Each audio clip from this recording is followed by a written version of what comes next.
Hey, you guys, welcome back to Naughty Love Movement. It's your girl, Nikki. And today, I'm bringing opportunities for advertisement on my channel. If anyone is interested, they can email us at naughtylove2020@gmail.com. Our prices are affordable and reasonable. And please reach out to us. We can start our videos with any commercials that you would like us to advertise. I look forward to hearing from you. I'm out.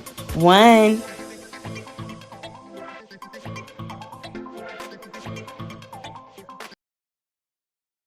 Hey, you guys. Welcome back to Naughty Love Movement. It's your host, Naughty, bring you the latest and trending topics. And I vlog my life, of course. I hope you all had a good weekend and I hope everybody is staying warm, okay? I had me a long work day, so I will not be on camera. Your girl is tired and freezing. I just want to be wrapped up in my blanket. Let me know if y'all can hear me okay. But we got some stuff to get into, okay? Did y'all hear R. Kelly drop the gospel album, child? I'm telling you, Prison is the new record label. Prison is the new record label. They started getting rappers from prison, and now they putting all the singers and the rappers back in prison, and they releasing music from prison. Okay, Tory Lanez is doing it. R. Kelly is doing it. I guess they said I gotta make some money somehow. Okay, so y'all go over and check it out. All right, perfect. Hey, Kim. Hey, everybody. Yes. Kim, thank you for that story. R. Kelly has dropped the gospel album, child. He talk about free him from his chains. Go on YouTube, check it out. It's up there. Sure is. You know what else I was watching today? Redman. He has videos for all his songs for the new Muddy Waters 2 album. One of my favorite songs on his album is Jersey. Oh my god, love the video. But he got a bunch of videos out. So go check out Redman videos. It connected to his music, but ain't no album beating it right now. Redman is at the top. Hey, Durex. Hey, Corey. Hey, Chantel. Hey, Kim. Thank y'all to my naughty crew for joining me. I just decided to jump on here because I missed the weekend because your girl was busy running around. The supermarkets was crazy. I swear, people lose their rabbit ass minds when the weather and the snowstorms is about to hit. Like, they just act crazy in the supermarkets. Like, get yourself together. But yeah, we got like a good, I don't even want to say it's 5 inches, but it's all ice now. It's all ice and it's going to be freezing all week and I will be in the house. All right. But I wanted to jump on here because I'm not going to be able to come on in the morning because I have something to do or whatever. But yeah, make sure y'all thumbs up in this video, sharing this live out. And if you're not subscribed, please subscribe because we get into the sauce over here. All right. First thing I want to get into is hashtag free Wendy. Free Wendy. She been speaking out all over the place. She was just on Jason Lee platform, Hollywood Unlocked. For those you don't know, her and Jason Lee are real close, because they messy boots together. They messy boots together. And Jason like modeled his whole career after Wendy Williams. And I'm not going to get into the interview because it's pretty much what she's been saying all along. Hey, Jarrell. Hey, Miss Kaiser. Thank y'all for joining. Yes, I'm glad you caught the live too. Thank y'all for joining me. Okay. So yeah, she went over to Jason Lee. She is just basically doing a press tour, trying to get herself free of this conservatorship. I just really feel like she was hoodwinked. Now, there is stories out there. They're saying she was drugs rugged while she was on the show. Y'all remember when Wendy passed out? Everybody remembers that. She was dressed up as the Statue of Liberty and all of a sudden she passed out. Now, she later went on Dr. Oz and she said she was dehydrated. But word on the curb is that they was rugging her. Remember she always used to have the tea and she used to drop the cough drop in? And they said Kevin or Kelvin, whatever the hell you want to call him this week, Senior, her ex-husband, was a part of the plan. And I think what happened, in my opinion, is in the beginning, Kelvin was a part of the plan, but in the end, ultimately they cut him out because they don't need him no more. They ain't never really liked him anyway. Yes, they ain't never really liked him. But look, Wendy have been speaking out against her old lawyer, her financial advisor, her old manager, remember Bernie, and everything like that. We're going to get into it. Please thumbs up the video, share it out. This is before Wendy was deep in a conservatorship. She was speaking out. Jarrell, okay. So I remember when all of this started going down, I was on Sherelle World panel, and she asked me, it's so funny you say that, Jarrell. She asked me, like, what do you think about this whole thing with Wendy? And I said, I think Wendy faking because she not taking care of no side baby. Wendy always said you always got to have a plan. And I think she had plans to get Kevin Sr. out of her life and out of her business. And it went awry because people are so greedy. But I said that too, Jarrell. Like, it's not far-fetched, okay? Let's get into this clip I found. Please thumbs up the video. Everything we discuss here falls under fair use commentary.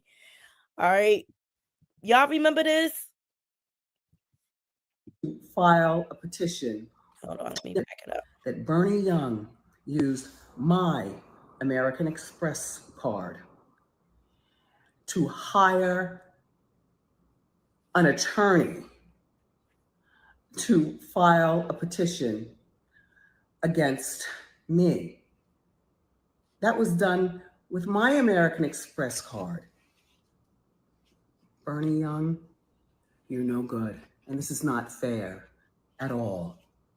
Okay, so Wendy has been speaking out. Remember, she fired her financial advisor.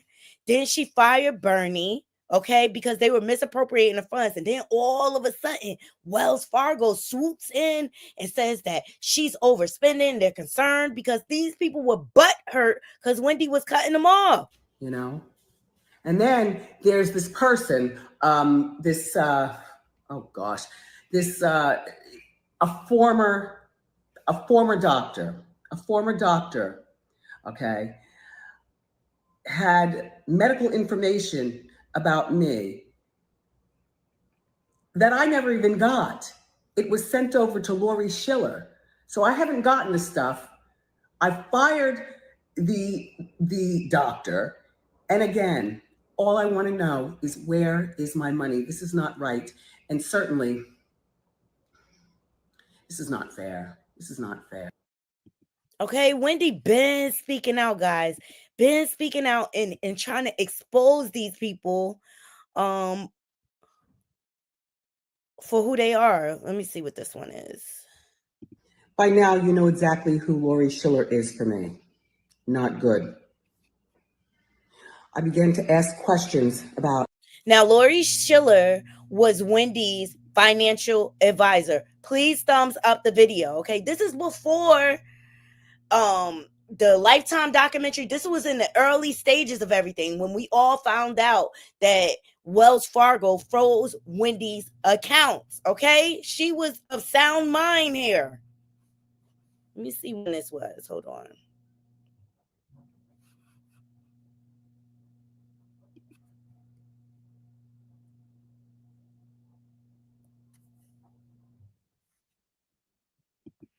Trying to get the date. This is when it all began, people. This is when it all began. This is before the documentary.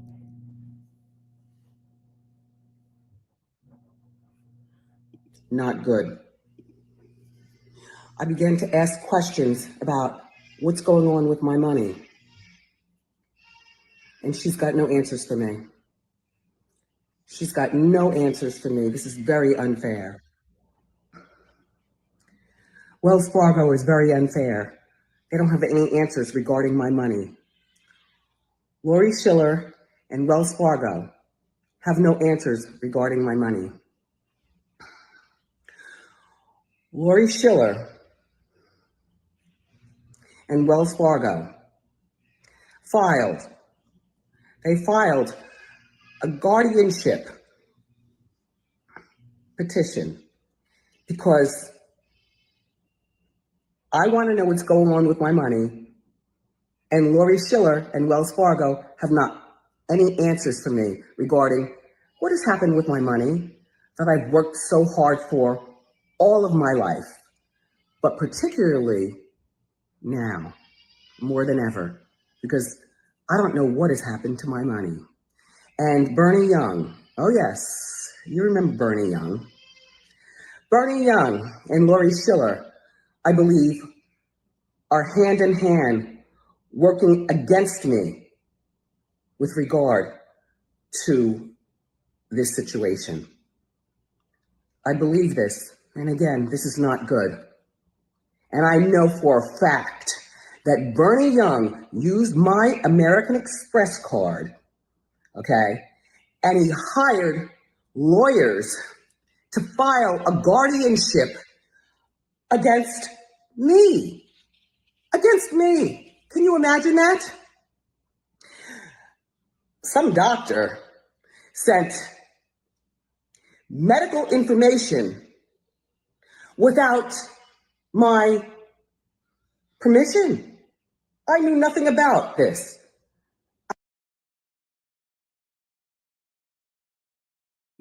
It's all a setup, if you ask me. And this is a major HIPAA violation. And Wendy, to me, has a lawsuit on her hands. If she once she gets out of conservatorship and take the reins, she's got a major lawsuit on her hands. I knew nothing about this. Wells Fargo used their guardianship petition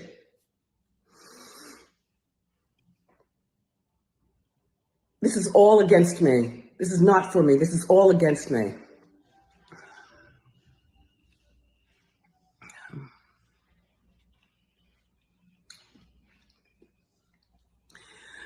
You know, the New York court system right now says that I'm crazy, that I'm crazy on what Wells Fargo is saying that I am. This is very ridiculous. The New York court is trying to make me out to be crazy, to be Ku Young Fu. Do you remember that? The Ku Young Fu judge case. Remember that? This is not me. This is not me. This is not fair. Well, by now you know exactly who Lori Schiller is for me. Not good. I began to ask questions about what's going on with my money. And she's got no answers for me. She's got no answers for me. This is very unfair. Wells Fargo is very unfair. They don't have any answers regarding my money. Lori Schiller and Wells Fargo have no answers regarding my money. She is going to have to take the same route that Britney Spears took to get out of her conservatorship. That's what has to happen. And you're right. Kim said, will she ever get out of the conservatorship? Chantel says, I feel like before they let her loose, that Guardian is going to take all of her money and leave her on E. I believe that. I believe that. Kim says she needs a high profile attorney to take her case on contingency. I believe that too. Hey, grown woman, don't try me. Thank you for joining. I believe that too. Okay. I believe this is all a setup to drain all of her money. And by the time she gets out of this conservatorship, she's lucky if she has $5,000 in her account. She's lucky. This is old footage of before things got so bad. Wendy was speaking out. For those of you who are just joining, Lori Schiller and Wells Fargo filed a guardianship. All right, this is Wendy's words. Because people were wondering how she ended up in this guardianship. This is the importance of not giving too many people power over your money. Seriously. Because it still baffles me the fact that Wells Fargo had this type of power to put her in a conservatorship. And some information was released to them from a doctor, which I think is illegal. That's a major HIPAA violation. Like, how they get that information? Because they're all in cahoots. And I believe in the beginning, Kelvin, her ex-husband, was in on this ring and they cut him out. That's why he was so butthurt trying to sue the conservator, saying that he was not paid. And then the conservator came back and said that he was actually overpaid. Y'all remember that whole back and forth? Child, it gets deep. And New York's conservative system is the most shisty. It's horrible. Okay. Jovi Beauty, she spoke about how this happens all the time in New York, these conservatorships. And it's a whole system. It's a whole racket. Petition. Because I want to know what's going on with my money. And Lori Schiller and Wells Fargo have not any answers for me regarding what has happened with my money that I've worked so hard for all of my life, but particularly now, more than ever. Because seriously, I'll be damned if I work all my life hard to save up money and somebody could just come in and swoop up and take my ish. Hey, T in the T kitchen with Yusuf. What's up, Yusuf? Hey, boo. Thank you for joining. Yes, please get these likes up. This is Wendy's own words before they started locking her away, selling her mansion. Because even with the sale of her mansion or her high rise, I forget what you call it, or whatever. She not only did she take a loss, but she still had money. And to me, I felt like the conservator was selling it from underneath her because she's trying to make up some for money that they stole. Because her whole team was shady around her on that Lifetime documentary. Durag, you remember we was watching it. Where's Wendy? Because I don't know what has happened to my money. And Bernie Young. Oh yes, you remember Bernie Young.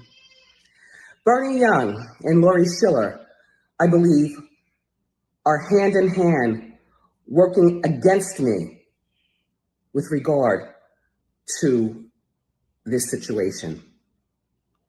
I believe this, and again, this is not good. And I know for a fact that Bernie Young used my American Express card, okay, and he hired lawyers to file a guardianship against me. Against me. Can you imagine that? With her own money. The nerve. That's like a slap in the face. And yes, grown woman, they even sold her cats. And we all know how much Wendy loved her cats. She loved those cats for life. Soon as she got the condos, she got the cats. Some doctor sent medical information without my permission. I knew nothing about this. I knew nothing about this. Wells Fargo used their guardianship petition. This is crazy. Thumbs up the video. Yes, grown woman. Thank you so much for the donation. Thumbs up the video. But people, pay attention. This is the importance of if you have a substantial amount of money, of establishing trust and things like that, so that people can't just swoop in and take over your life. And Yusuf, you said it best. They are enslaving Wendy. They are enslaving Wendy. And I believe Kelvin was a part of the plan. Because, I mean, how was he able to get approved? The purchase of the house for Serena, all those cars and things like that. Where was Wells Fargo then? When he was buying a whole life for his mistress.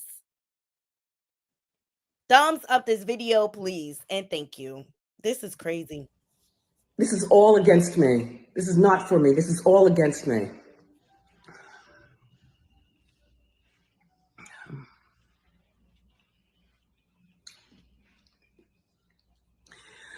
You know, the New York court system right now says that I'm crazy, that I'm crazy on what well.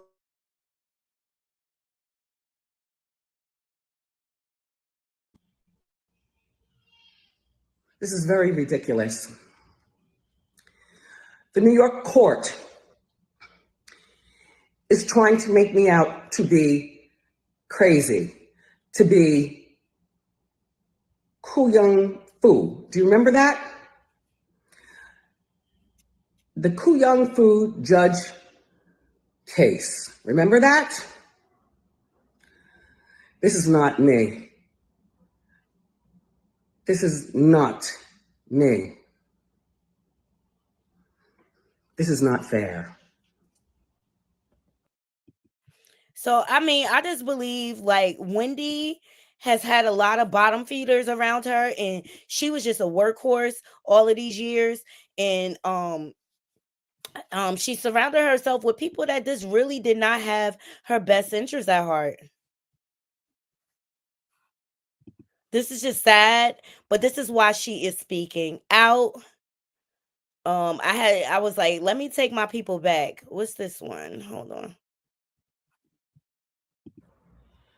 To hire an attorney to file a petition against me.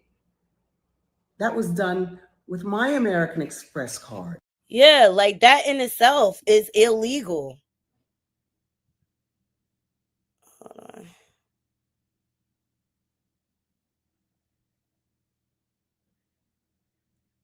Some more clips here. Please thumbs up the video. But these are Wendy's words, okay?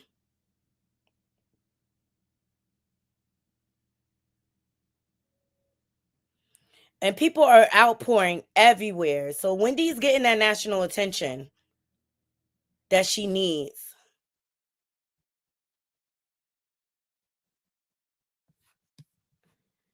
So here's the Daily Mail article. Hold on. Sorry, guys. The original article. Please thumbs up the video. Yep. Wendy Williams is locked out of her Wells Fargo bank account after it labels her incapacitated person who needs guardianship after financial advisor claims she was not of sound mind. Okay, so what does that mean, right?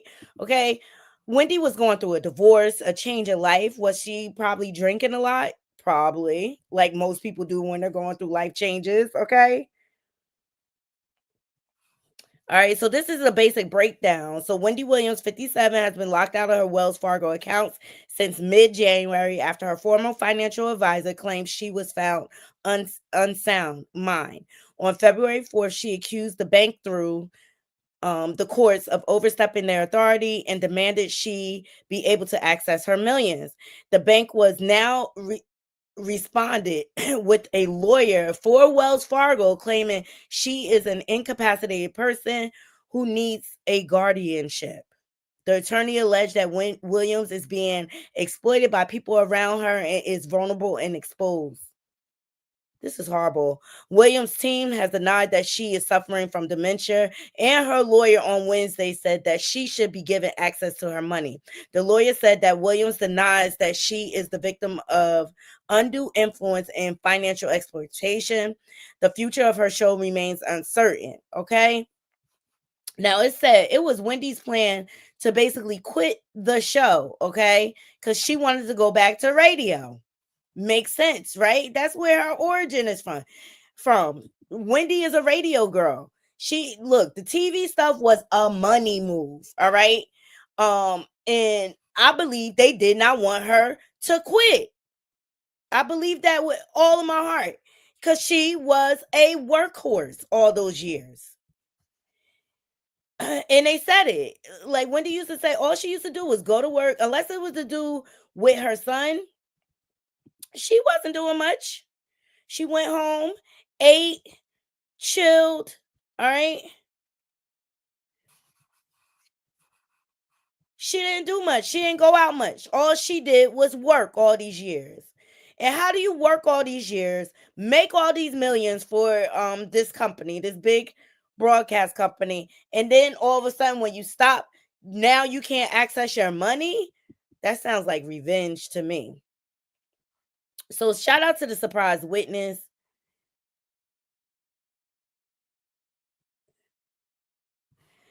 She said this is Wendy's let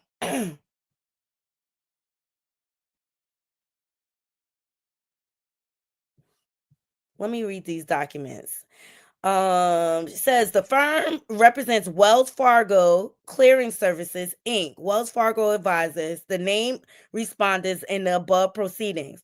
We are writing to ensure that the court is aware of our representation and to facilitate our participation in any applications by petitioners for provisional remedy. A courtesy copy of our notice of appearance is enclosed. We also want to inform the court that Wells Fargo has filed a petition in the guardianship part for the appointment of guardian of property of the petitioner herein under Article 81 of the mental hygiene law. Okay. So this is what they do. This is a whole racket that people do to take control of people's money and to rob them. And y'all all know Wells Fargo does not have the best reputation. Okay.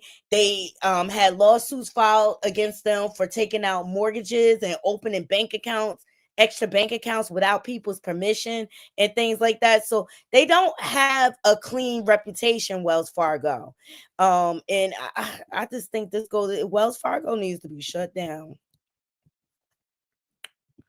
Seriously, they just need to be shut down. Like no bank should have this much control over anyone's finances. Like it should be processes you have to go through before you get guardianship and things like that over people. All right. So let's share this. I wanted to share this clip from the documentary. Please thumbs up the video.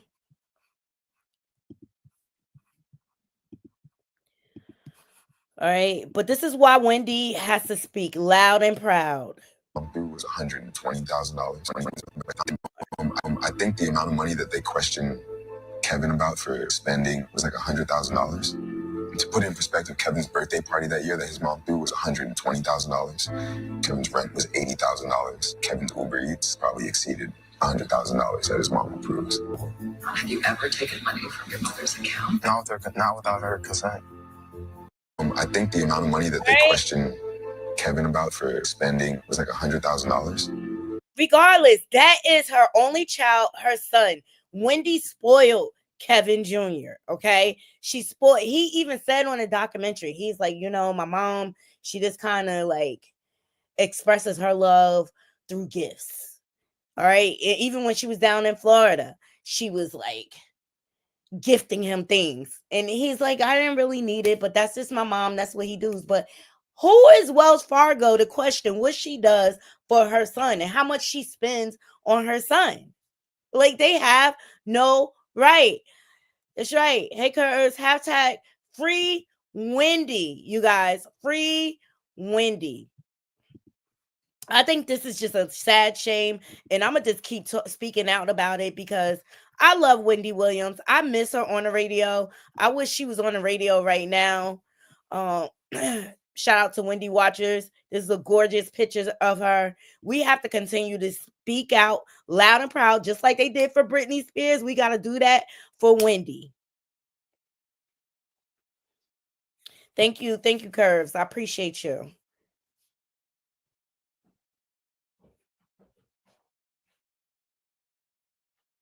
Right, grown woman.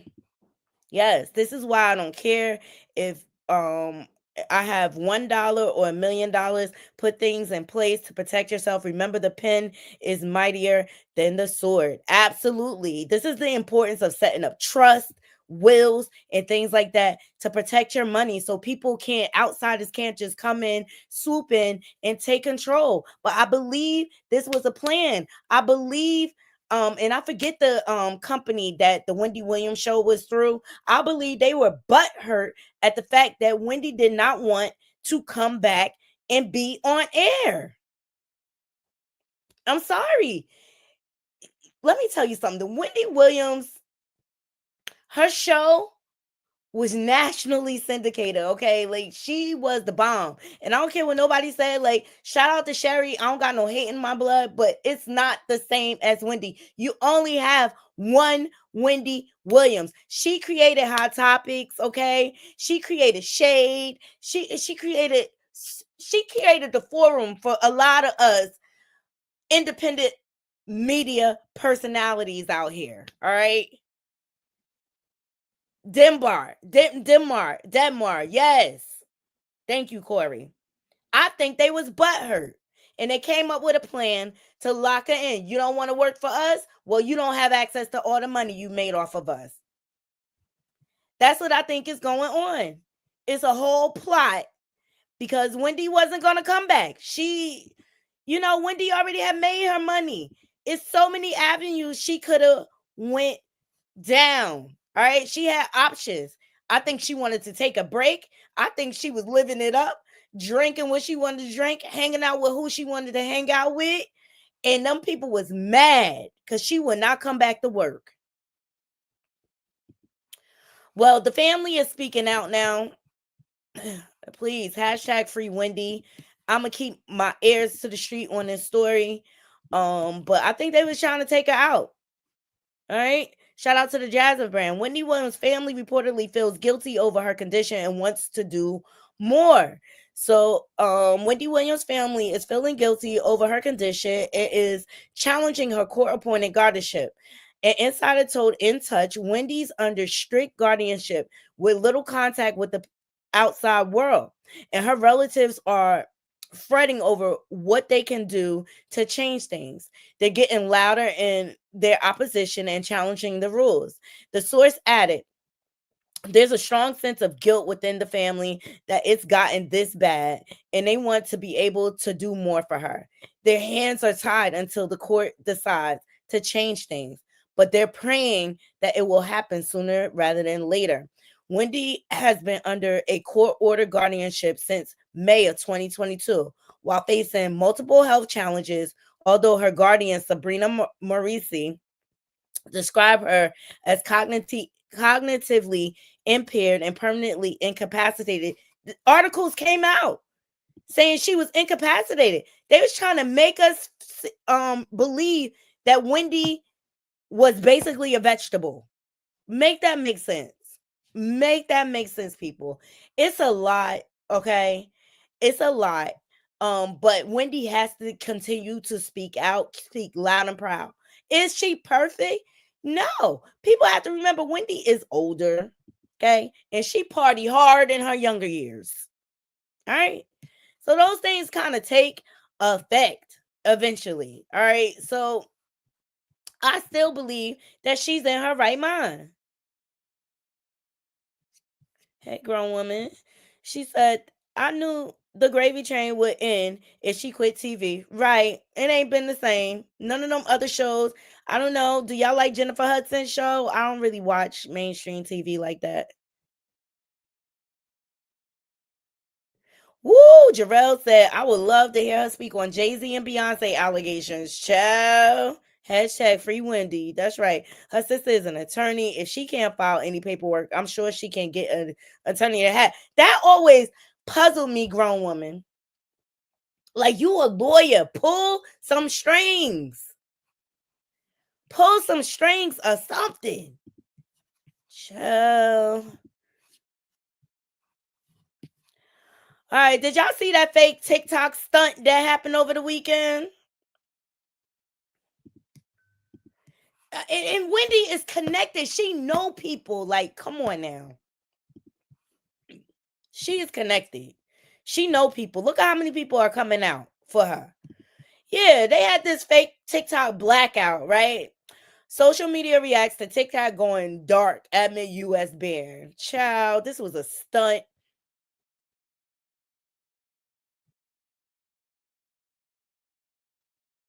Apps which have been shut down in the U.S. tonight: TikTok, CapCut, Limit 8, G-Auth, and Hypic. America is crumbling. Child, all the stuff they done added, they allowed and stuff like that. Like, why y'all coming after TikTok so hard? Like, people was going crazy, right? Even my daughter was like, oh my. As you all know, my baby, she is a TikTok child. I'm sorry. I got these Housewives of Potomac on. Was Ashley and Jackie just kissing? These people. This is Sloan Post. TikTok has officially been banned in the U.S. All right. And I went on. It was banned.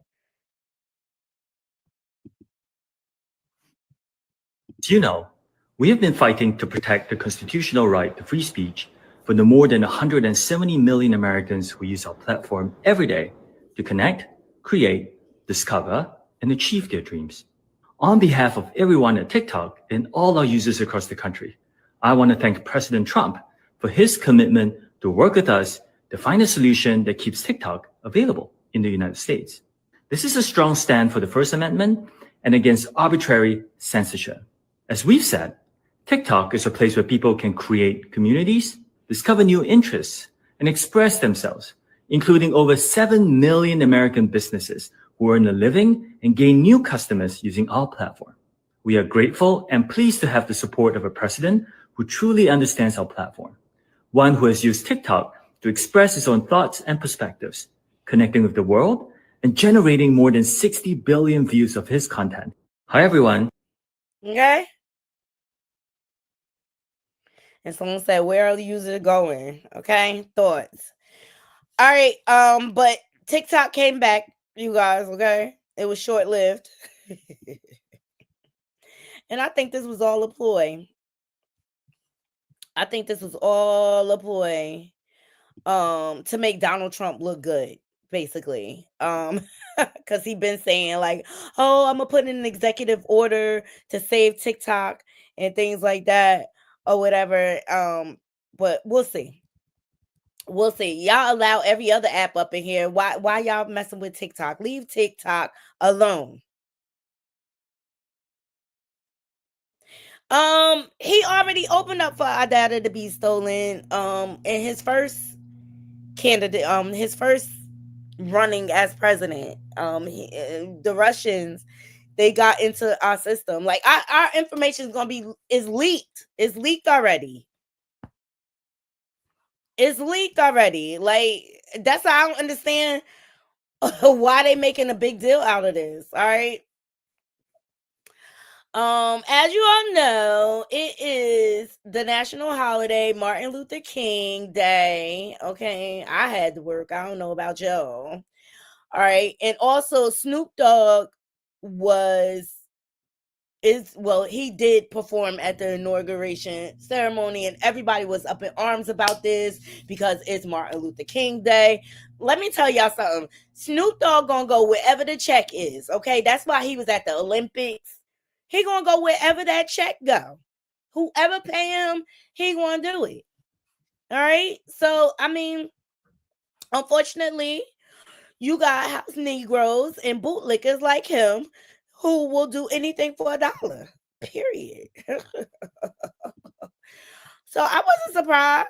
And I think this is President Trump to slap the black community in their face, okay? So shout out to the Jasmine brand. Snoop Dogg's MLK Day tribute receives backlash following his Trump crypto ball performance. So here's what some of the people are saying. Posting this after you perform for Trump is so funny. Then this person says, posting MLK after supporting Trump is wild. How you going to post MLK but then perform for Trump? The Dr. King did not approve of your decision to sell the fuck out, okay? Snoop Elon just did a full flag Nazi salute, yes, and we're going to get into it. During his speech, you prove you don't stand by integrity already, so enough. He don't stand by integrity. He stand by the check.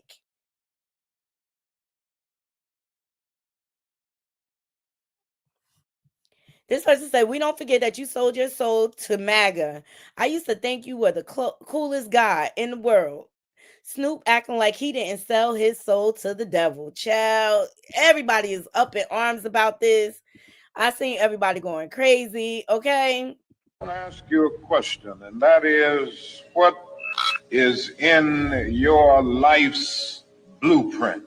Number one in your life's blueprint should be, don't allow anybody to make you feel that you are nobody. Always feel that you count. Always feel that you have worth. And always feel that your life has ultimate significance. Don't be ashamed of your color. Don't be ashamed of your biological features. Somehow you must be able to say in your own lives and really believe it, I am black but beautiful. And believe it in your heart. All right, so that's what Snoop posted. And that's I want to ask you a question, and that is... All right. Crazy. You know, it's going to be opinion everywhere, but you know, it said that Martin Luther King sold out too. I'm just saying. I'm just saying.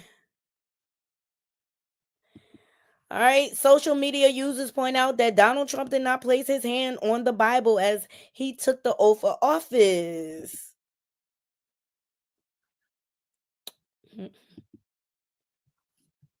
Right hand and repeat after me. I, Donald John Trump, do solemnly swear. I, Donald John Trump, do solemnly swear that I will faithfully execute the office of President of the United States the office of President of the United States and will, to the best of my ability, preserve, protect, and defend the Constitution of the United States. So help me God.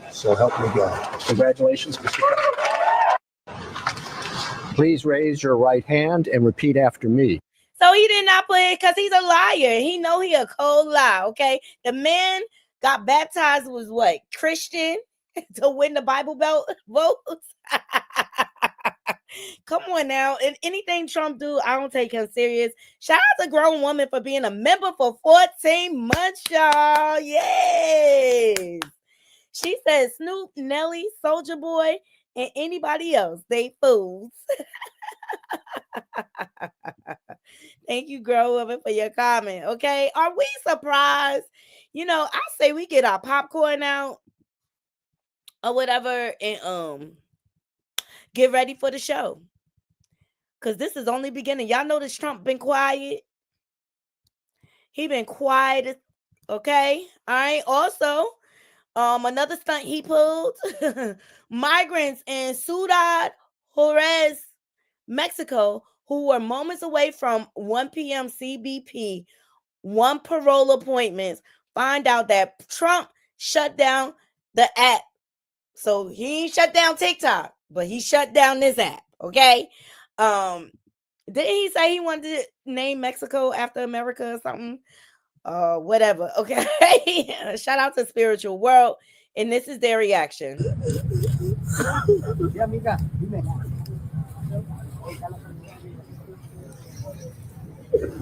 Ay, Dios, por...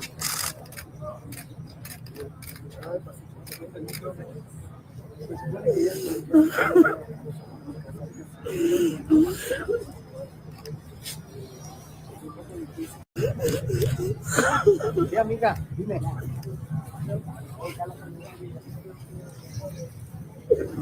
Ay, Dios, por...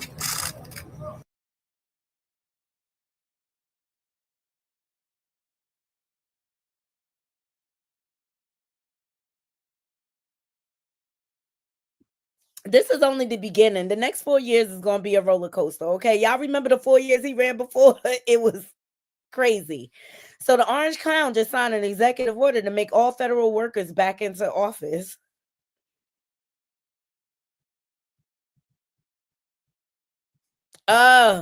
He was talking about Panama and the Greenlands. What a simp. Trump and Elon Musk just received 4 lawsuits after inauguration. Child. Okay, we go and look that up in a minute. That leads me to my next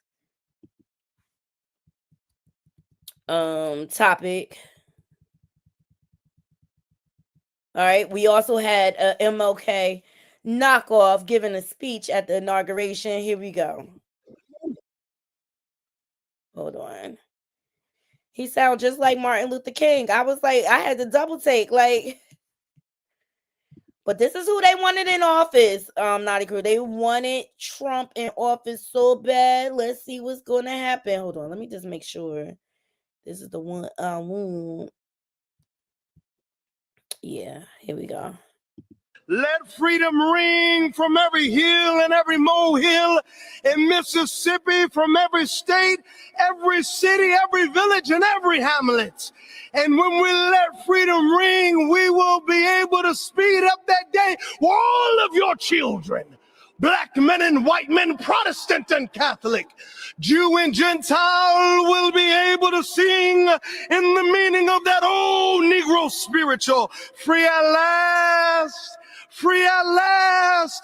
Thank you, God Almighty. We are free at last. If you believe where the Spirit of the Lord is, there is liberty. Come on, put your hands together and give your great God great glory. Let freedom ring from every hill and every molehill in Mississippi, from every state, every city, every village. The last 4 years, there are times I'm sure you thought it was pretty dark. But look what God has done. We praise him and give him glory.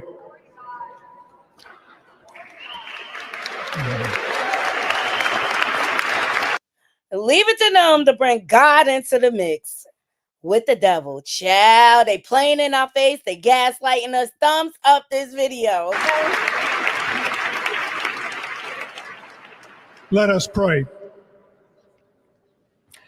Our Father and our God, thou hast said, blessed is the nation whose God is the Lord. As the prophet Daniel prayed, blessed be the name of God forever and ever.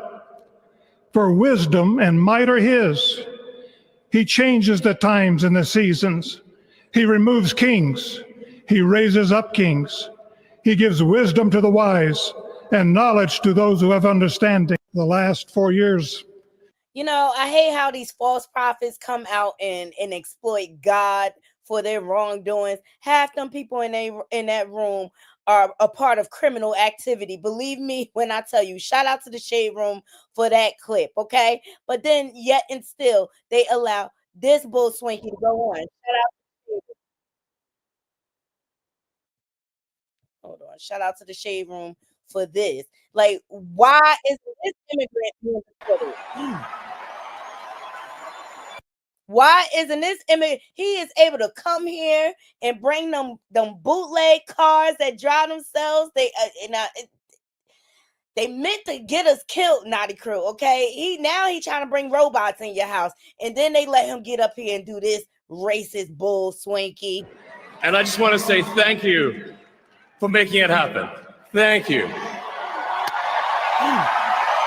hell is that? And I just want to say thank you. No, thank you. This person says Elon Musk is not doing a Nazi salute. It's a Roman salute. Fuck out of here, you delulu. Richest man on earth just culturally legalized Roman salute. Get cracking. Really? Really? People are really going for this propaganda. It's sad. It's sad. We all know what that stance is. We all know.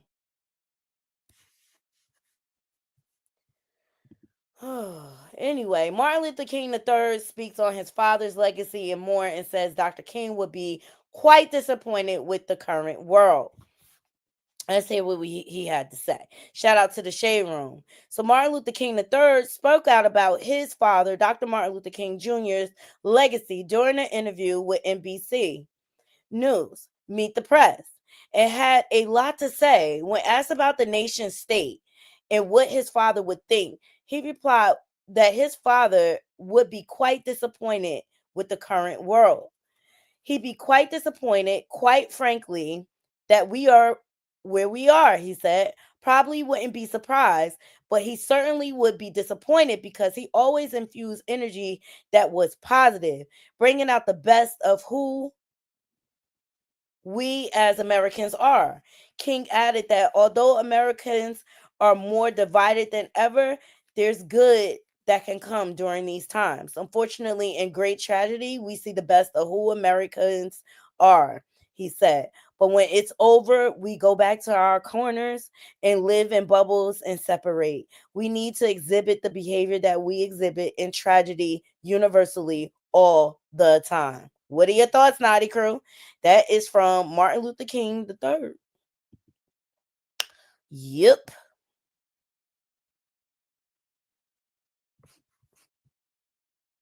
Let me see. Y'all know he was part of South African. Right. She talking about Elon Musk. Yes, celebrity. This nation is sick. Yes, Yusuf. All right. The black man up here screaming, let freedom ring, like it did something. It's also disgraceful. When it was Crusette, it was a problem, though. This country is... We are living on hell on earth, Naughty Crew. Pay attention, okay? See look what's going down. The climate change. We are in a deep freeze. It is cold everywhere. Everywhere. This is just a whole circus, I swear. Okay, look, Mark Zuckerberg. They done caught him looking at the woman boobs. Shout out to World Star. Mark Zuckerberg spotted staring at Lauren Sanchez's chest at the inauguration. Creeps. They all creeps, and they all down with the diddlers freak-offs. Period. All right? Yeah, Jarrell, it's supposed to snow in Texas. Even the South is cold. Usually the South is at least 60, 65 degrees, 70 degrees right now. They even cold. Just lusting and lying. That's right, Yusuf. Just lusting and lying. They all down with that. Every last one of them. That's why everybody want to throw Diddy under the bus. He learned all them men at the White House, they be participating in them freak-offs, okay? This is not new. This is not new. They all got creepy behavior. They all got sick sex fetishes. That's what they all down with the freak-offs. They all down with doing crazy stuff. Sleeping with animals and kids and stuff like that. You don't see Mark Asian white president. Nope. All right. And this leads me to my last story that I wanted to get into. One of the lawsuits that was filed civilly through Ariel Mitchell. Now, when I first heard this lawsuit, because of the Lamishas and the Jagliers of them all, I'm just like, it's far-fetched, right? So she's actually come out, spoken, revealed her identity. She's no longer under Jane Doe. And the reason why I'm covering this one, because I had said that I was going to stop covering all these civil lawsuits because a lot of them are bogus and they just getting on my nerves because the liars is coming out in droves and they taking away from the real victims. I said the only way I'll cover it is if they say it's a police report involved and that they went to the hospital. And this young lady did. Okay.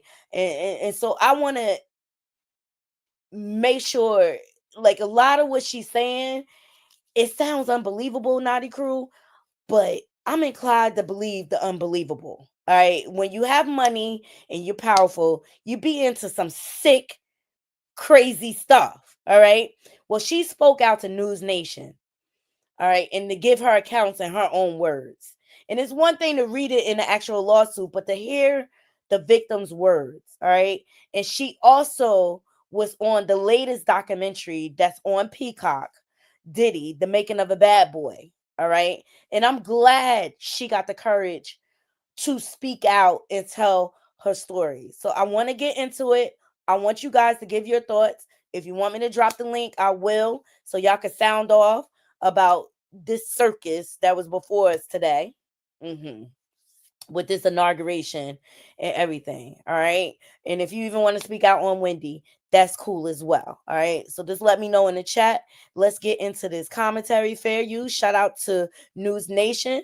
And Ariel Mitchell. I respected her after this interview. Because she defended her client in her honor. And she stood by her, woman to woman.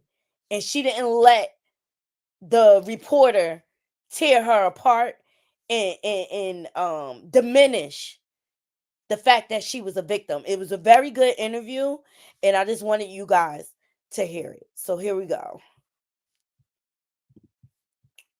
Shout out to News Nation. Here we go. And now she didn't reveal her face or anything, but she did tell her name. Here she goes. Ashley and Ariel, thank you very much for doing this. I know this is her name is Ashley, okay? Extremely sensitive.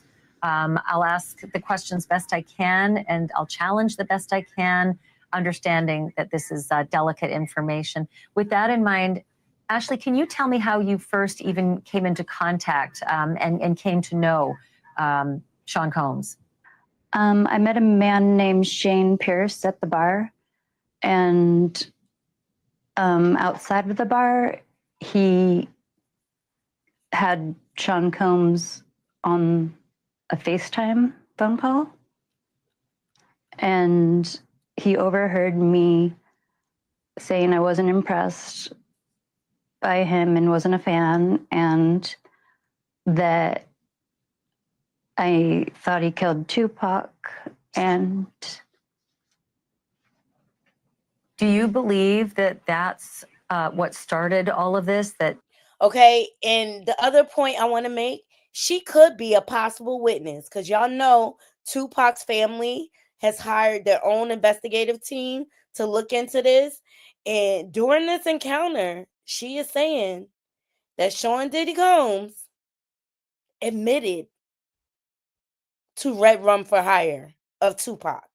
Okay, so to me, she's going to be a possible witness in his case. You know, his charges are pending, and they are going to add more charges. And I believe one of the charges is going to be Tupac and Biggie. All right, the deletion of the both of them. All right, but this is what Styler, because you have to understand that Diddy is a narcissist. All right, he's very egotistical, and he feels like anybody that disrespects him, he's gonna vengeance. He wants revenge on them right away. He has to punish you because how dare you? How dare you? All right, so this is the perspective. I want to put things in a scope so y'all can hear why this is important. Perhaps Sean Combs had a grudge, just hearing that you believed he was Tupac's killer? Yeah, I think that's what started it, because that's when he threatened me, that he was going to come after me. And he threatened he was going to eat my face, so I didn't take him seriously. I just thought he was a bizarre human being. Okay. Yes, Jarrell, to answer your question, I did watch the documentary. Now, that last comment that she said that he threatened to eat her face. Sarah from the band, also in the Peacock documentary, said he used to threaten the band members, saying things like that, cannibalistic things. Oh, I'll eat your face and this and that or whatever. I just see patterns here. I see patterns. At what point did you come into actual physical contact? Did you see him face to face for the first time? What were the circumstances? It was when Shane Pierce had called me and he claimed he wasn't feeling well from his cancer treatment and he needed help opening his medication. So I went over there to help him out, and it turned out he was just fine and he didn't need my help. It was weird. He wanted to show me his new car, and he took me on a short drive around the Renda Hills, and then we got back to his little bachelor pad in the house, and he offered me a glass of water, and I drank it, and I started to feel a little bit off. And then I heard a bunch of people coming down the stairs, and it was Sean Combs and a whole bunch of people who just busted in the door, and just in a boisterous manner and acting. He said something like, "Bet you didn't think you were ever going to see me." I was just in complete shock and frozen. Were you recently injured in a car accident? Look at this check for $160,000. What happened next? He basically started threatening me with human trafficking, and that they could take me anywhere and sell me. He had Christina Coram. He ordered her to insert a copper IUD into my vagina, but luckily it deployed before she could actually get it inside me, like inside the cervix. And that's when Sean Combs got extremely angry, and he grabbed the TV remote and sexually assaulted me vaginally with the remote extremely violently. Where in the apartment did this happen? He is disgusting. He is disgusting. Okay? He is disgusting. Yes, keep his behind locked up. He's exactly where he deserved to be at the end of the day. And I just really hope Ariel gets her to the feds so she could get some type of protection, because the information that she knows is dangerous. It was in the house. It has a little studio apartment underneath the house, and it was on the bed because it was a really tiny apartment. And was everyone in that party present? The people who had all descended down those stairs into that studio apartment, were they all present witnessing what was happening to you? I heard more people upstairs that I didn't see. So I'm not incredibly sure how many people were there. In the room with me, it was Sean Combs, Shane Pierce, Shane's friend, who I don't know his name yet, what he called was a bodyguard, who later claimed he was a correctional officer or a undercover officer, but he wasn't. And then Christina Coram and another white woman who I don't know her name. Did you know who these people were, or have you come to learn who they are because of the alleged assault that happened? I learned who they were afterwards, other than Sean Combs. And so now, if you can, and I'm sorry these questions are so difficult, I'm following along with the affidavit for the most part. Can you tell me what happened after you say Sean Combs allegedly raped you with a TV remote? What happened after that in that bedroom with all of those people present? They took turns raping me, and Sean Combs raped me anally. Shane Pierce also raped me, but vaginally. And the bodyguard guy, he raped me as well while Sean Combs was sitting in a chair naked, filming it and jerking off to watching me being raped. Sean Combs was masturbating while you say the other members of his party were taking turns with you? Yeah. And what happened next? And I looked for my stuff, my shoes, my clothes, my purse, my keys, and my phone, and none of it was there. And I found a random large black t-shirt. So I put that on, and the knife that Sean Combs had put against my face earlier, where he wanted to cut my face, and Christina Coram told him that it wouldn't be good for human trafficking me, the clients wouldn't like it. I found this is crazy. Durek said she lying. Jarrell said, I'm glad you sped it up. I couldn't hardly listen to her speak. All right, Jarrell, I empathize with her, though, but spit it out. Right? Spit it out. I did speed it up. I can speed it up some more if y'all want. Hold on. Let's go to speed. that knife because they had left it in there. So I tried to hide it on my left side underneath partially of the t-shirt. And I stepped outside, and that's right where the bodyguard with a gun was. And they told me to sit down. So I sat down on this makeshift bench out of buckets and a plywood. And I just had to sit there and just kind of listen to Sean Combs brag about what he did to me and that he's gotten away with more serious crimes and no one would believe me. And he mentioned Tupac. And to be clear, this is outside now. This is in the backyard. You have now moved out towards the backyard where they are all sitting outside. Yeah, they were all in the backyard sitting outside just having fun with each other, like, and they were smoking and drinking like it was just a normal day for them. So what happened after that?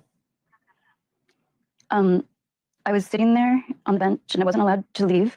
At one point, Sean Combs threw a fanny pack at me that was full of drugs, and I got angry and I threw the fanny pack into the bush. And that's when the bodyguard told me that I had messed up and to go get it. And Sean quickly said, no, she needs to stay there. Someone else go get it.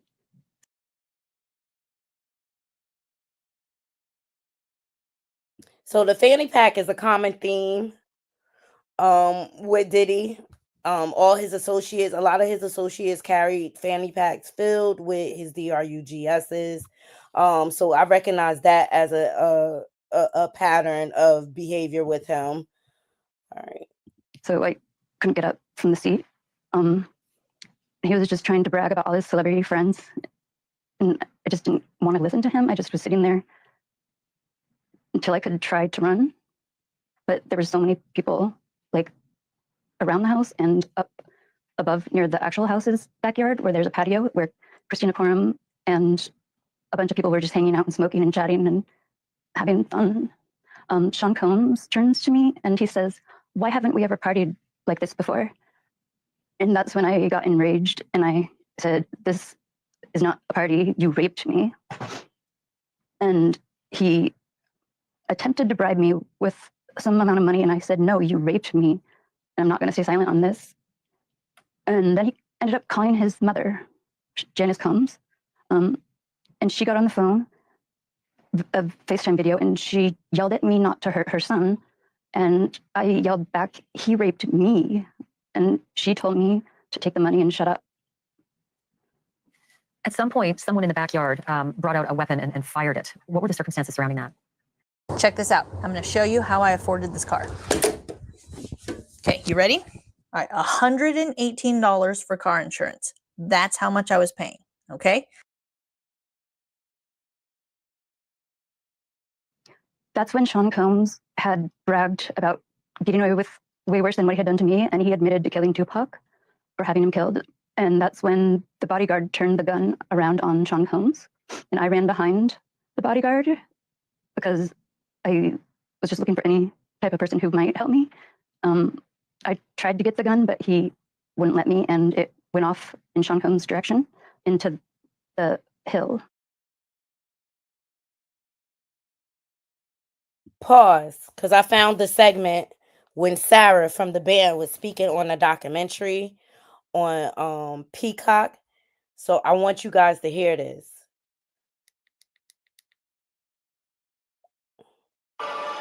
When he got angry with one of my band members, he said, "You make me so mad, I want to eat your flesh."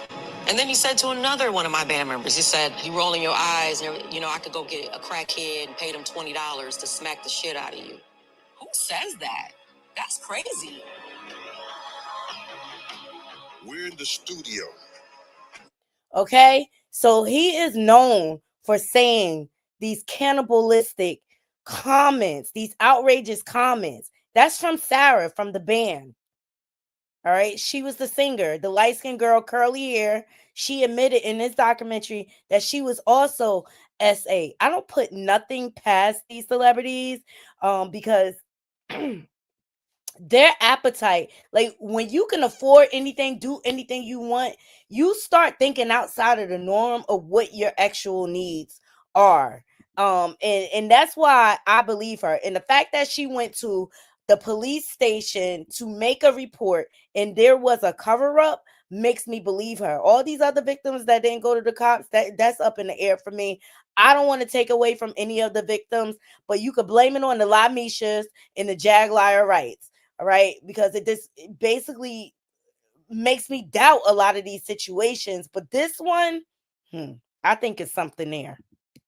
Luckily, it didn't go into anybody's house. And I just want to go back to that one detail. Sean Combs said to you that he killed Tupac or that he had Tupac killed. Which one was it? He paid to have Tupac killed. That's what he said in that moment in the backyard, that he had paid to have Tupac killed. Yes, and he was bragging about it. So now a gunshot has gone off in Sean Combs' direction.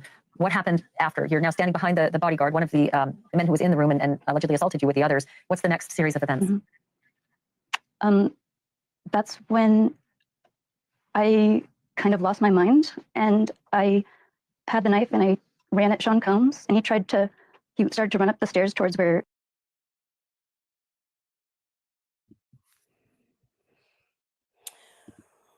She is speaking slowly to not break up in the middle of it.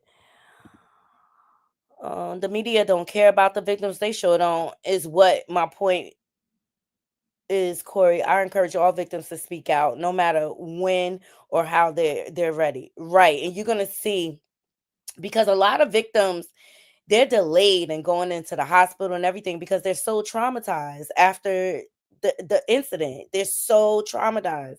Grown woman said, "We know Diddy probably has police on retail." Exactly. I'm sure he pays them well. How about they be bodyguarding at his parties and seeing all these crimes going down? I've been saying it for the longest time. I want to see all of law enforcement who assisted him in his crimes. I want to see them being held accountable. Like, take down the whole system. Because you should not, like, law enforcement takes an oath to protect and serve. You should not be able to pay them off to look the other way. Okay, how much money it is.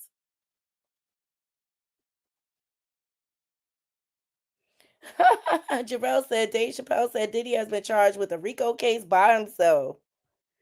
All right, let's get back into this because it gets good. Because Ariel had to go to back for her client. Christina Corm and all the people were sitting up on the little patio, and I hit him in the back with my left hand, and he fell down on the stairs. He was lying down on the stairs, and he turned back and looked at me, and I had the knife in both of my hands, and I was going to plunge the knife into him because it was a kill or be killed situation. And his face looked so scared that he was looking at me like I was the monster when he's the monster. And my moral compass snapped back in. And I decided that this is insane. I can't do this. I don't have it in me to do that. And I turned around and I took 2 steps down the stairs. Sean Combs got back up and he pushed me, but I caught my footing and I took the knife and I slashed it backwards behind me without looking, and it made contact with him and he backed off. He then it made contact with him, so there is going to be a possible scar there. That's evidence. They had me forced to sit back down on the bench, and Christina Corm came down. She had a medical bag, and he was bleeding a little bit on his chest, but not like I didn't stab him. It was just a cut, and they put anti-clotting type stuff on and a bandage on him. You're watching a special edition of Banfield tonight. My wrenching but important conversation with a woman who's now going public about what she says was a vicious gang rape at the hands of Sean Diddy Combs and his entourage. Before I play more of my interview with Ashley Parham, I want you to hear Diddy's side of the story. Here's a statement from his legal team, quote. Oh, we don't care about his statement. I don't care. Yeah. Disclaimer, he's innocent until proven guilty. All that good shit.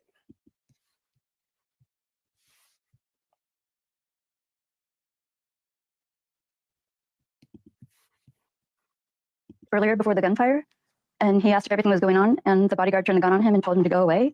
But then he came back and created the distraction. So this is a neighbor. This is a neighbor that heard all the ruckus and inquired about what was going on. All right. Created the distraction for me to actually run. And that's when I ran towards him in his house. And then someone, I believe it was Sean Combs, from the top of the hill near the front of the actual house, not where I was escaping from, started firing a gun at me. So at this point, you're making the escape from the backyard. The neighbor is helping. You're running down the street towards the neighbor's house, and there's gunfire, you believe, from Sean Combs. Did you seek shelter? Did you try to find somewhere to, avoid being shot? Yeah, the neighbor jumped behind a car, and I followed him behind the car. Okay, so now you have the neighbor involved. That's another witness. All right, to this incident. And then did you eventually get to the neighbor's house and be able to call the police? The neighbor had already called the police, and he invited me into the house. And then when the police officer showed up, he really couldn't have cared less about what I was saying. He didn't offer me help. He didn't offer me an ambulance. I told him that Sean Combs had raped me, and he didn't offer me a ride or any type of help. He just left me for dead there. Yes, I do remember Gene Dill speaking of an incident where Kim started fighting back. She wasn't taking his abuse anymore. And so one night she took like a wine screw opener and slashed him in his wrist, and he ended up at the hospital. Gene Dill also spoke of that in this Peacock documentary. But Gene Squill, I got my doubts about him, Naughty Crew, too. Because he saw a whole bunch of everything, but did a whole lot of nothing, if you know what I mean, okay? Did the neighbor at least report there's been gunfire? We've escaped with our lives. We've had to crouch behind a car to escape bullets. Did the police listen to any of that?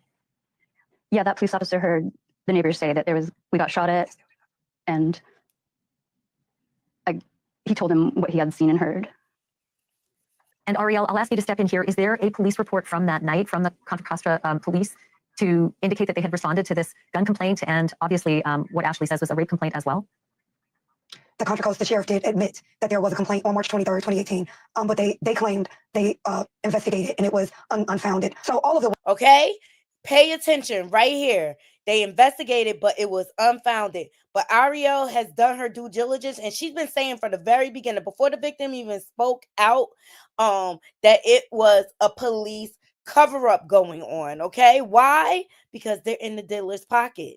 The women who have reported alleged sexual assaults to the Contra Costa police have all had their claims investigated and unfounded. I spoke to Ashley's therapist, who informed me that she has treated several, countless women throughout the county who all reported their crimes and the sexual batteries against them to the Contra Costa sheriff, and all of them were found to be unsubstantiated. I actually have spoken to 2 individuals, one of whom is a rape victim of Shane Pierce, who was raped by Shane Pierce. Okay, Shane Pierce, the handler who lured her to his house in the first place to set her up to be gang raped by Diddy and his squad. Okay, now he has his own separate allegations. All right, birds of a feather flock together.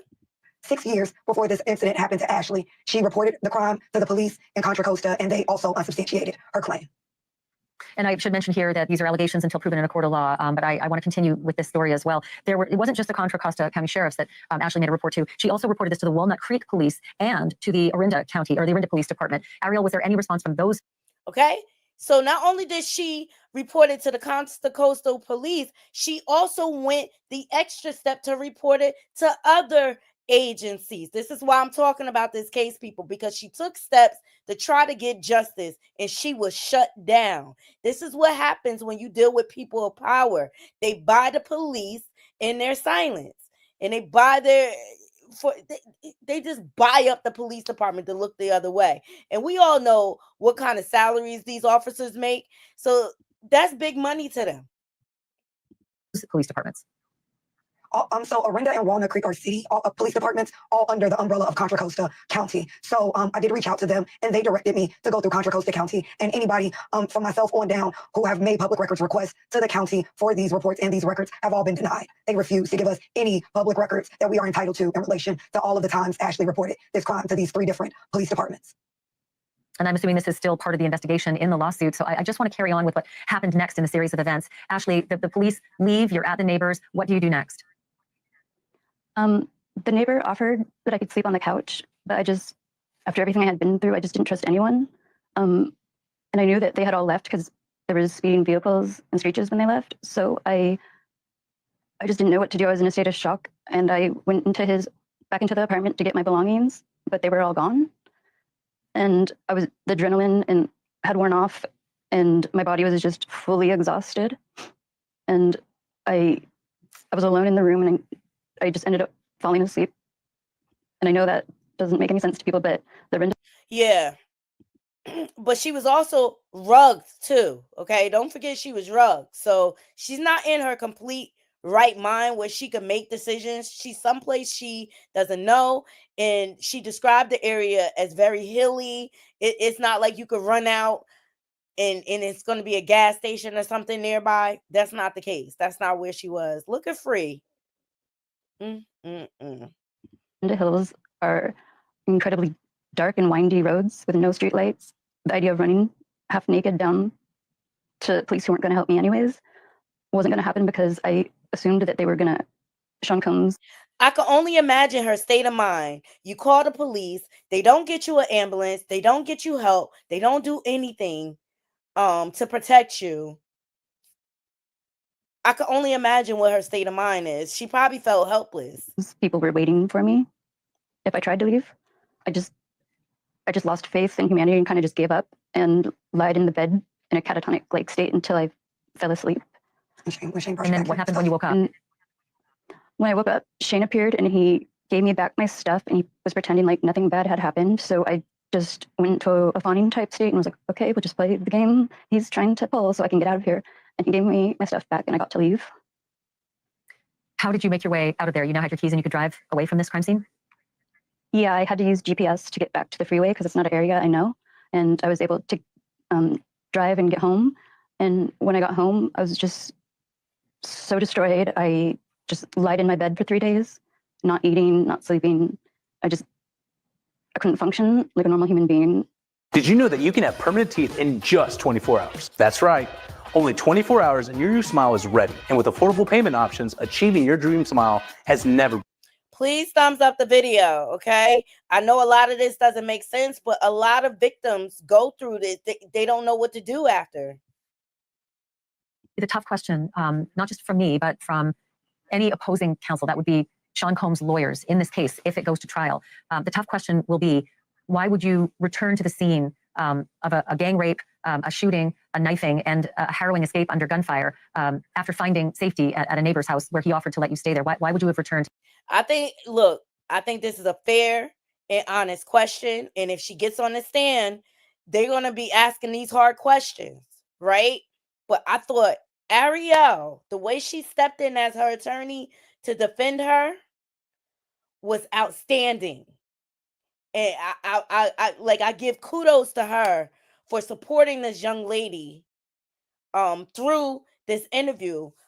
But if she gets on the stand, this is only going to be a taste. This is the type of questions they're going to ask. Into such a terrible scene. Everybody was gone from the place, and I was not in a headspace where I could trust the neighbor because I don't know him, and I was kind of afraid to stay in that house. And of course, she doesn't know him. He's a stranger. Yusuf, I appreciate your support, brother. Thank you so much. I had tried to find my keys so I could at least hide in my car. I kind of just gave up on life, honestly. If they had killed me that night, I wouldn't have cared at that point. And again, I'm sorry to ask these tough questions. I do think that, I was going to say, and I'm sorry that I have to ask these tough questions. I feel like Sean Combs' lawyers will be a lot tougher than I am. It's hard to understand from an outside perspective why you'd feel less safe with a neighbor who rescued you than walking back towards the crime scene where all those horrible things had happened before you could truly know for sure there was no one still left in that home? Actually, I'm going to jump in here because I really feel we're looking at things from a very logical standpoint. You nor I have not been in that situation. And anybody attempting to judge the mindset of somebody in that situation, it's ludicrous, honestly.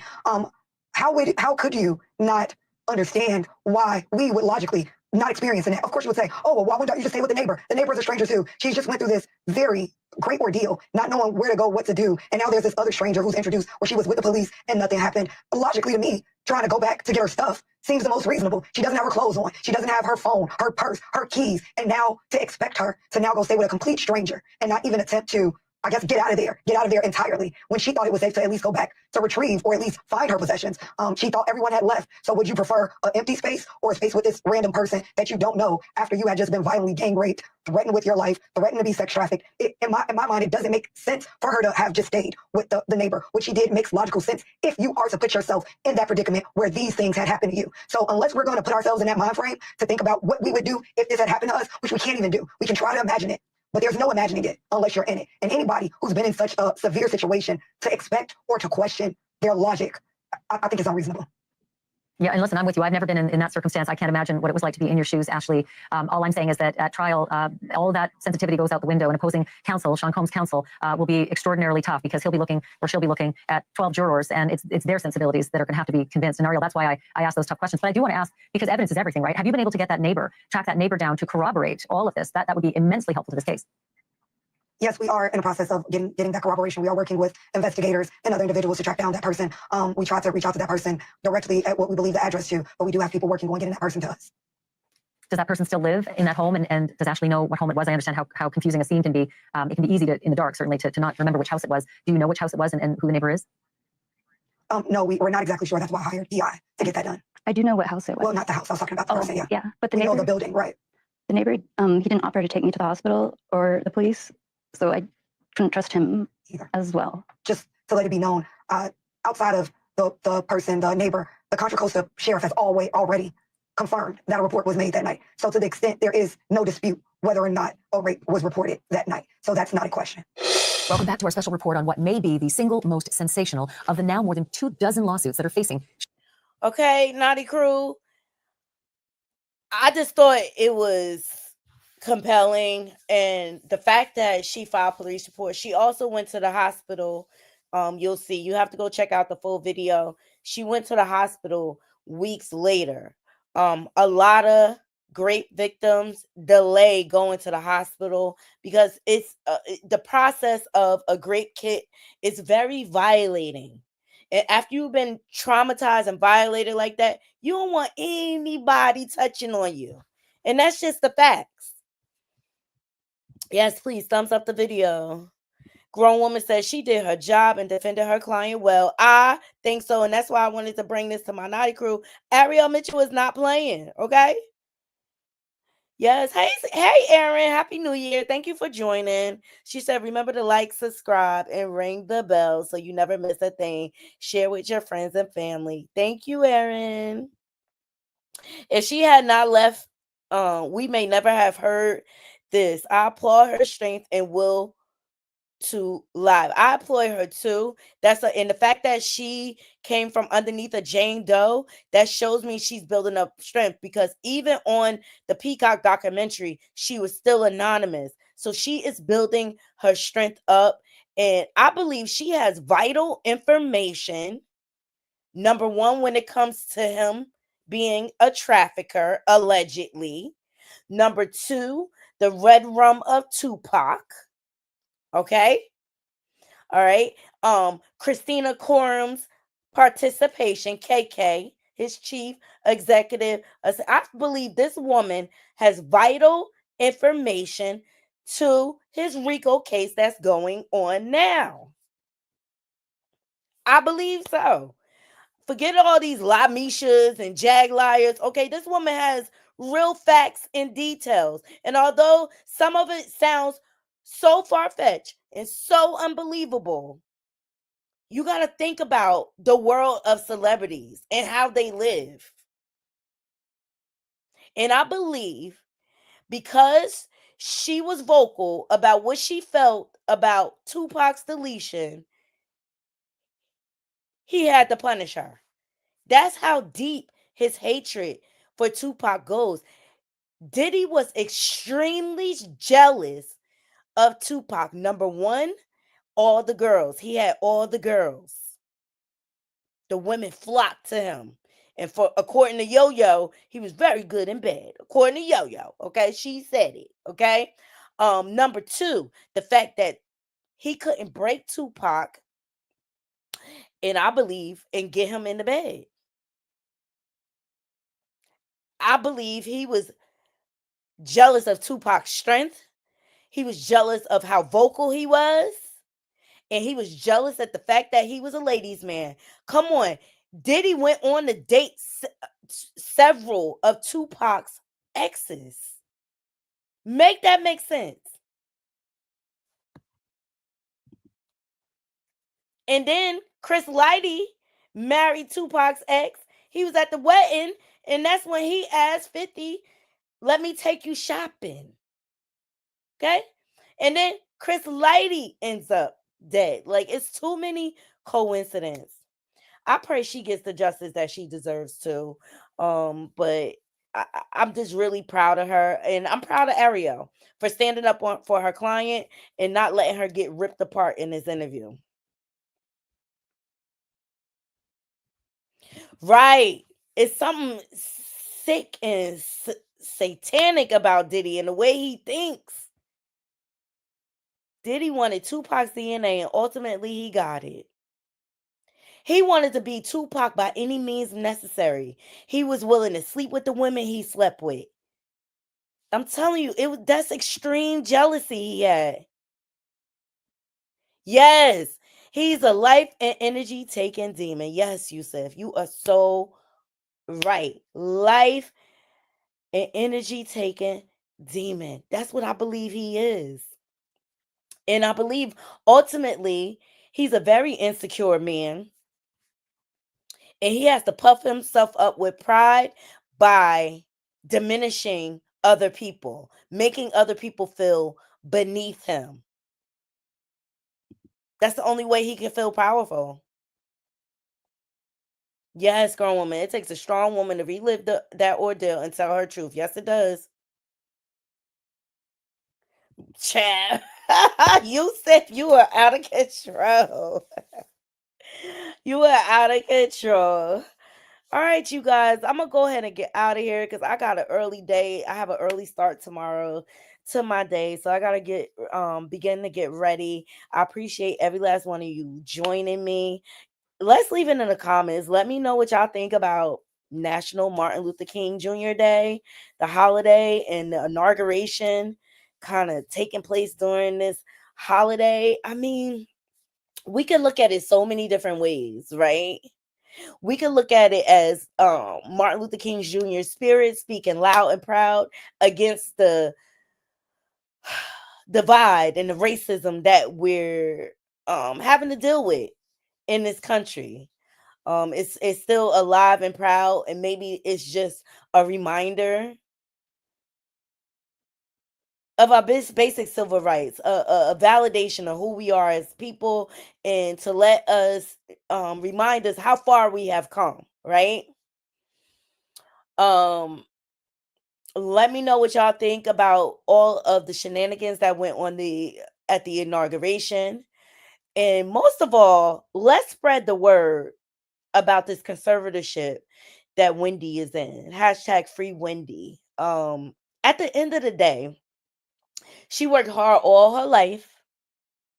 And I feel like at the very least, she should be able to be around her family whenever she wants, especially with her dad being up in age in his 90s. Especially when it comes to interacting with her son. She should be able to do whatever she wants at this point. She should be able to live in a home. And why not have, say, like a live-in nursing situation to assist her or whatever? Why does she have to be cut off from the world? Why is she being punished? It's not right. It's not fair. And we went back.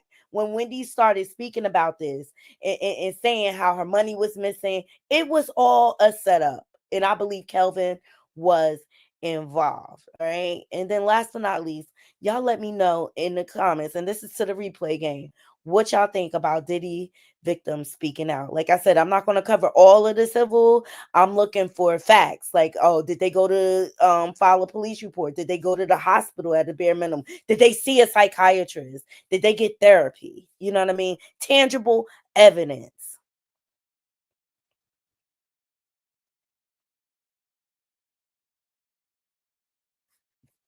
Ooh, I like what y'all saying. Good night, Corey. Thank you.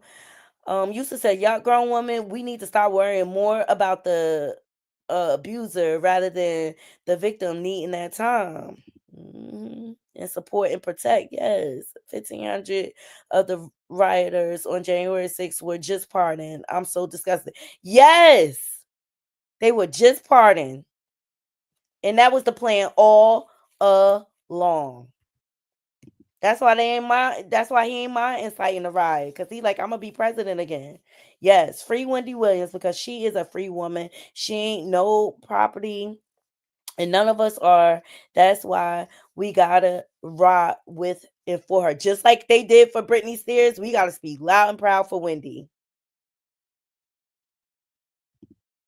All right, everyone. Good night. I appreciate every last one of you joining me. I love you all. If I can tomorrow evening, I'll come on, but I will not be able to come on in the morning, unfortunately. So I love you all, and thank you all for joining me.